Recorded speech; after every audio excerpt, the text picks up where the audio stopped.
حضرت ابو امامہ رضی اللہ عنہ بیان کرتے ہیں، رسول اللہ صلی اللہ علیہ وسلم نے فرمایا، جس شخص نے اللہ کے لیے محبت کی، اللہ کی خاطر بغض رکھا،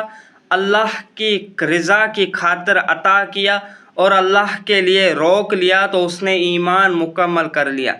حضرت ابو ذر رضی اللہ عنہ بیان کرتے ہیں، رسول اللہ صلی اللہ علیہ وسلم نے فرمایا، اللہ کی رضا کی خاطر محبت کرنا اور اللہ کی رضا کی خاطر بغض رکھنا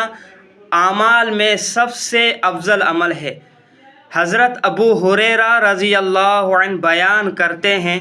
رسول اللہ صلی اللہ علیہ وسلم نے فرمایا، مسلمان وہ ہے جس کی زبان اور جس کے ہاتھ سے مسلمان محفوظ رہے،